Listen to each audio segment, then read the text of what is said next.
اور نبی علیہ السلام کے نور کی نفی کر رہا ہو. پوری صراط مستقیم پر جو لائٹنگ ہے وہ میرے محبوب علیہ السلام کی عقیدہ نورانیت کی ہے. محتشم سامعین حضرات، اس سلسلہ میں بشریت والی آیات ایک تو وہ برمحل نہیں، ان کا پڑھنے کا موقع نہیں، وہ کوئی منکر ہوتا تو پڑھی جاتی. اصل یہ مسئلہ ہے چونکہ دلیل نہیں ہے تو بحث کو غلط رنگ دیا جا رہا ہے. اور یہ آپ اچھی طرح نوٹ کر لیں، کوئی بڑے سے بڑا ہو اس سے پوچھ لیں، ہمارے سال گزر گئے آج تک اس کا کوئی بندہ جواب دے ہی نہیں سکا. اور یہ حقیقت ہے، ہم بشریت کا اقرار کرنے والے ہیں اور نورانیت کا بھی اقرار کرنے والے ہیں. انکار ہمارے ہاں نہ بشریت کا ہے نہ نورانیت کا ہے، ان کی ہاں نورانیت کا ہے. وہ چاہیں تو دلیل دیں، اور ایک بھی دلیل ان لفظوں کے ساتھ جس میں نور کی نفی کی گئی ہو وہ موجود نہیں ہے. بشر تو زہر الجلد کو کہتے ہیں، کبھی وہ مٹی کا بھی ہو سکتا ہے، کبھی وہ نور کا بھی ہو سکتا ہے. 16ویں پارے میں جبریل علیہ السلام کو بشر کہا جا رہا ہے، فتمثل لها بشرا سویا، حالانکہ وہ تو نور ہے. تو پتا چلا کہ بشریت کوئی اپوزیشن نہیں نور کی کہ ہر جگہ یہ دور دور رہے، کبھی اتفاق بھی ہو سکتا ہے. تمہیں جو لوگ اس کا انکار کرتے ہیں، انکار نور کا، ان کو خاص نور کے بارے میں آیت پڑھنا پڑے گی یا حدیث پڑھنا پڑے گی کہ جس میں نبی علیہ السلام کی نورانیت کا اس لفظ کے ساتھ نفی کی گئی ہو، نہ کہ بشریت کے اس بات والی آیات پڑھی جائیں.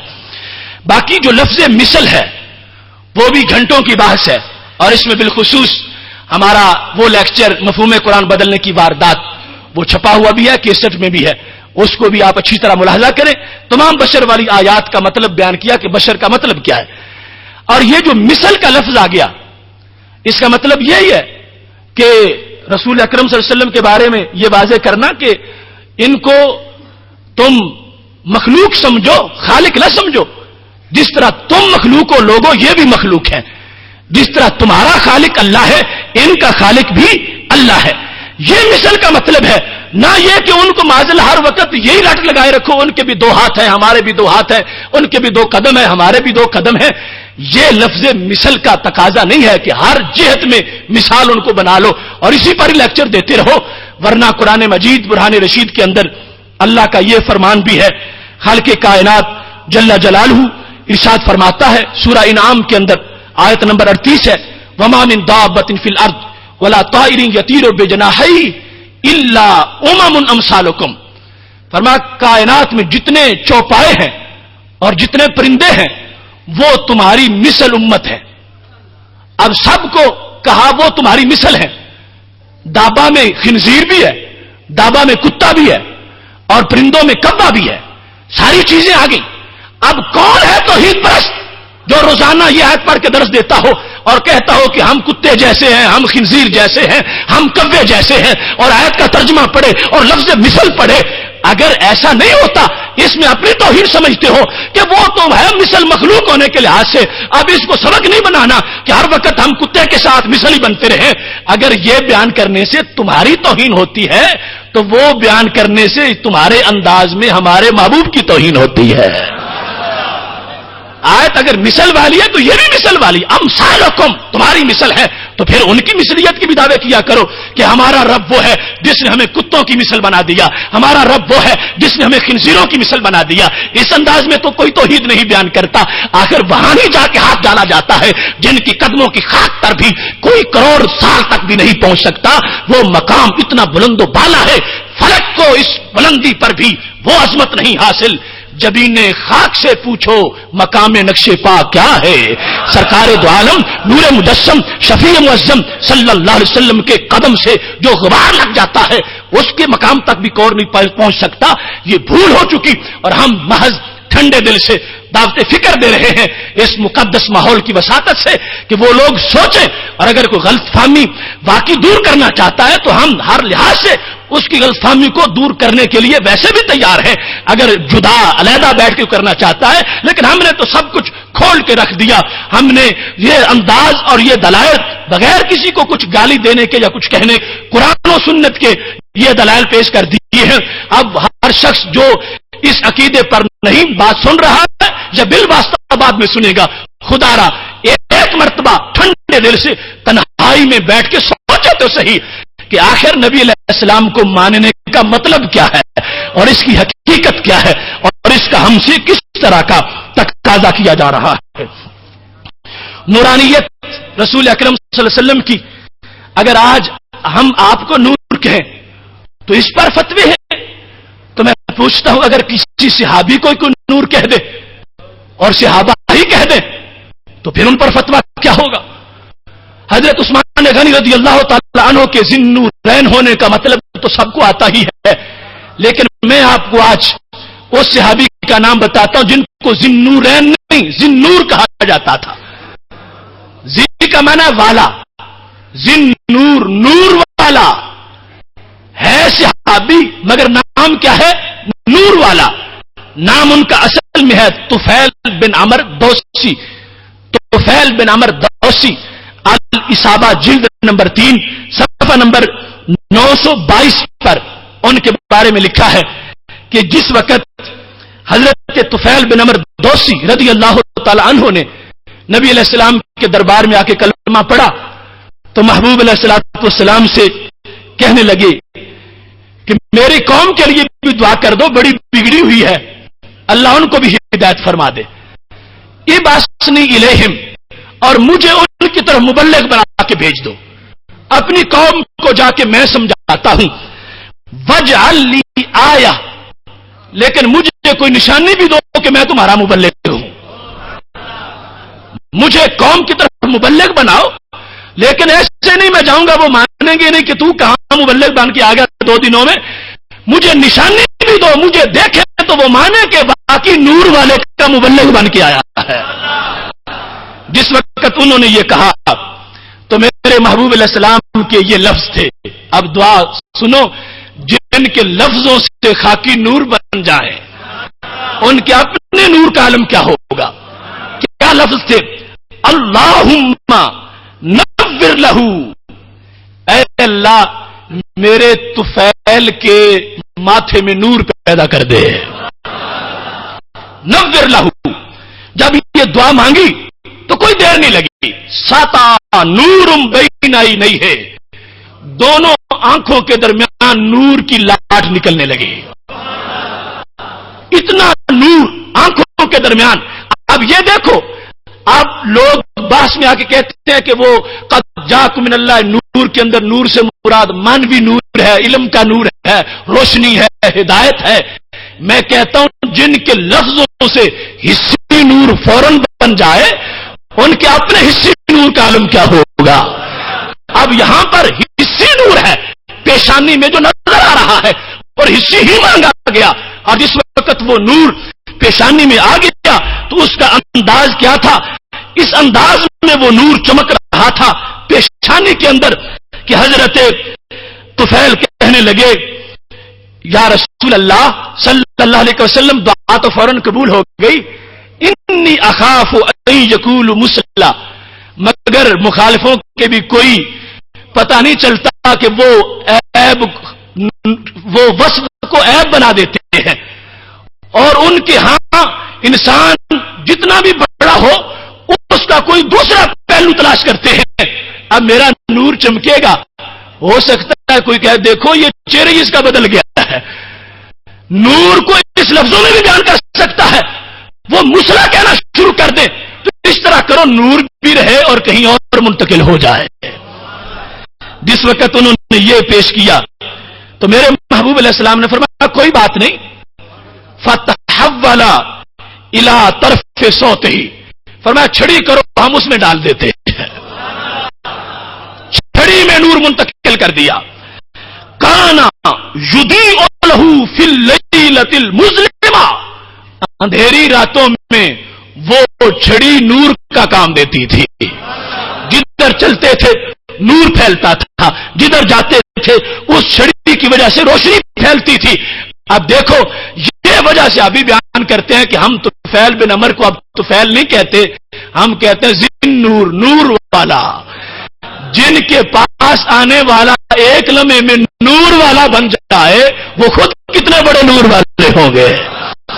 اور یہ نور مانوی نہیں، حصی نور ہے، مانوی تو ساتھ آ ہی گیا، ہدایت موجود ہے۔ اب یہ آغاز کیا تھا ہم نے گفتگو کا، ابھی موضوع تو بڑا لمبا تھا لیکن ہمارا جو مجوزہ ٹائم ہے وہ اپنے اختتام تک پہنچ رہا ہے، تو یہ 2 باتیں ابتدائی طور پر، شان الوہیت اور شان رسالت، ان کے لحاظ سے جو گفتگو آپ نے سماعت کی ہے اسے خود بھی محفوظ رکھنا ہے اور اس کو بے دھڑک بیان کرنا ہے. کوئی اس پہ اعتراض کرے کسی مقام پر، ہر جگہ جا کر انشاءاللہ حق کو ثابت کرنا یہ ہماری ذمہ داری ہے. نہ ہم اللہ کی ذات پر کسی کو توہین کرنے دیں گے اور نہ ہی نبی علیہ الصلوۃ والسلام کی ذات میں کسی کو توہین کرنے دیں گے. ہمارا رب اپنے خالق ہونے کے لحاظ سے ہر عیب سے پاک ہے اور ہمارے نبی علیہ السلام اس کی سب سے اعلیٰ مخلوق ہونے کے لحاظ سے ہر عیب سے پاک ہیں. وآخر دعوانا ان الحمد للہ رب العالمین.